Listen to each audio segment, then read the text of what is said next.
Morning प्यारे बच्चों। Class 10th के सभी बच्चों के बहुत से मैसेज आते हैं कि उनको ईमेल लिखना नहीं आता है और संदेश लेखन किस तरह से हम सरल भाषा में लिखें। तो आज इसी विषय पर चर्चा होगी इस वीडियो में और आप देखेंगे कि आप बहुत ही आसानी से और सरल शब्दों में संदेश लेखन भी लिख सकते हैं और ईमेल लेखन को भी समझ सकते हैं, उसको भी लिखना सीखेंगे। ईमेल लेखन में सबसे पहले हम बातें करते हैं किसी से, तो फुसफुसाहट गतिविधि देखिए। आप किसी से क्या कह रहे हैं तो वहाँ आपको नज़दीक आना पड़ेगा। फिर यहाँ पर देखिए किस तरह से एक ध्वनि यंत्र से दूसरे ध्वनि यंत्र तक हम ध्वनि पहुँचा रहे हैं। आप ज़रा सोचिए कि व्यक्ति कितने से कितना आगे बढ़ गया है। पहले लोग अपने संदेश को पहुंचाने के लिए या संदेश प्राप्त करने के लिए कई साधनों का प्रयोग करते थे। जैसे कि इस चित्र में दिखाया गया कि जो आदिवासी लोग थे वो चित्रलिपि के माध्यम से अपने संदेशों को अगली पीढ़ी तक या अगले लोगों तक पहुंचाते थे। ये यहाँ पर व्यक्ति आग जलाकर उसका धुआं या उससे हेल्प मांग रहा है। यहाँ आप देखेंगे कि आपका पत्र एक घोड़े पर सवार होकर कोई व्यक्ति जब 2-3 दिनों में पहुँचता था तब जाके संदेशा मिलता था। पहले हम कबूतर के माध्यम से भी पत्र भेजते थे, डाकिया हमारा बाद में आया। क्या आपको नहीं लगता कि अब समय बदल गया है? अब ये देखिए आप यहाँ पर ग्रामोफोन, टेलीफोन, मोबाइल, धीरे धीरे छोटा मोबाइल। इसके बाद आपने देखा होगा ये एक तो आपको पोस्ट कार्ड दिख रहा है, अंतर्देशीय पत्र दिख रहा है और इस तरह से आपका फिर कंप्यूटर आया, इंटरनेट आया, पोस्ट कार्ड आया, ये सब चीज़ें। और आज की मीडिया में तो इतना आगे बढ़ गया है कि ट्विटर है, मैसेज कर सकते हैं आपके पास बहुत सारे साधन आ गए हैं जिनके माध्यम से हम अपनी बातों को, अपने संदेश को बहुत दूर तक पहुंचा सकते हैं। क्या आपने कभी सोचा है ईमेल लेखन वह कौन सा तरीका है जिसके द्वारा बहुत ही कम समय में बहुत ही जल्दी से ईमेल आप तक पहुंच सकता है? ये मैंने आपको यहाँ पर कंप्यूटराइज दिखाया कि किस तरह से हम तुरंत किसी चीज़ को समझ सकते हैं। ईमेल लेखन में आप इस तरह से यहाँ पर टाइप करने के लिए आता है और आप अपना ईमेल लेखन लिख सकते हैं। ईमेल लेखन एक इलेक्ट्रॉनिक मेल है, EMAIL मेल एक प्रकार का पत्र ही है जिसे डाक द्वारा न भेजकर हम इंटरनेट के माध्यम से किसी इलेक्ट्रॉनिक उपकरण द्वारा भेजते हैं। यह इलेक्ट्रॉनिक उपकरण अपना स्मार्टफोन हो सकता है, लैपटॉप हो सकता है, कंप्यूटर हो सकता है, टैब हो सकता है। 1972 में रे टॉमलिंसन ने पहला ईमेल भेजा। रे टॉमलिंसन ने सर्वप्रथम चिन्ह का चयन किया और इसी से ईमेल शब्द गढ़ा गया।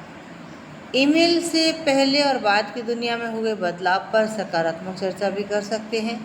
ग्रामीण जीवन में ईमेल की प्रासंगिकता पर विचार कर सकते हैं। ईमेल कितने प्रकार का होता है?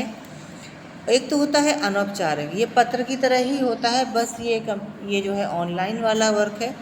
तो इसमें हम औपचारिक और अनौपचारिक लेंगे और अनौपचारिक में हम बधाई के लिए, शुभकामना के लिए, निमंत्रण के लिए, सांत्वना के लिए, किसी प्रकार की जानकारी या सलाह के लिए देते हैं।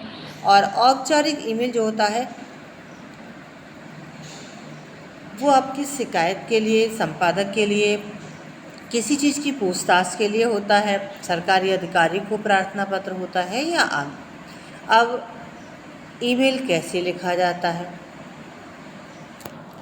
ईमेल लिखने और भेजने के लिए आपको एक ईमेल सर्विस प्रोवाइडर की आवश्यकता होती है, जैसे जीमेल, याहू, रेडिफ मेल या किसी कंपनी की ईमेल सर्विस।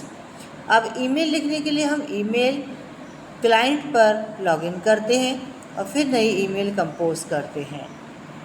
अब क्या हो गया है कि ईमेल का चिन्ह आप कहाँ कहाँ देखते हैं? ईमेल के फुट फॉर्म क्या हैं? ईमेल हेतु आवश्यक संसाधन क्या हैं? ईमेल का प्रयोग क्यों किया जाता है? वर्तमान समय में ईमेल का क्या महत्व है?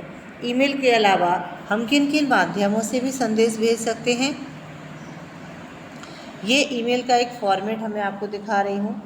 यहाँ पर फ्रॉम टू CC BCC विषय। यहाँ पर आपको दिया हुआ है ABC डाल दीजिए @gmail.com। टू किसी को भेज रहे हैं तो XYZ कोई भी हो सकता है @gmail.com, फिर महोदय, और ये पूरा टॉपिक लिखने के बाद आप उसको थैंक्स बोल सकते हैं। राज्य के परिवहन सचिव को एक ईमेल भेजिए जिसमें कॉलोनी में नया बस मार्ग आरंभ करने का अनुरोध हो।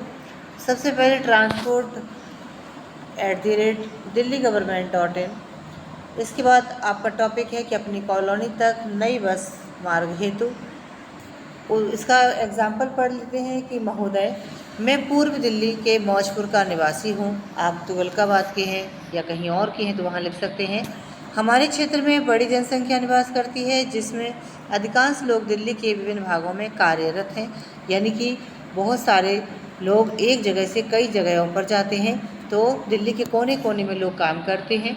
तो हमारी कॉलोनी में कोई बस नहीं चलती है, अतः आपसे अनुरोध है कि मौजपुर तक एक नया बस मार्ग या बस रूट आरंभ करने की कृपा करें। मुझे विश्वास है आप इसे गंभीरता से लेते हुए संबंधित अधिकारी को इसके लिए उचित निर्देश देंगे। धन्यवाद। अब धन्यवाद में काखागा आप लिख सकते हैं। आपको चरित्र प्रमाण पत्र की आवश्यकता है और आप उसको प्राप्त करने के लिए विद्यालय की प्रधानाचार्य को ईमेल लिखना चाहते हैं तो फ्रॉम टू CC BCC।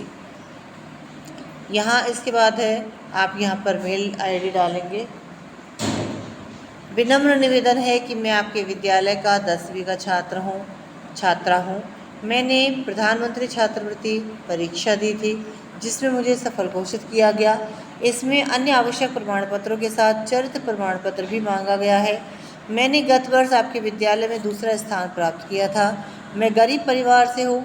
पिताजी किसी तरह से मेरी पढ़ाई का खर्चा वहन कर रहे हैं। यह छात्रवृत्ति मिलने से मेरी पढ़ाई का खर्च सुगमता से पूरा हो जाएगा।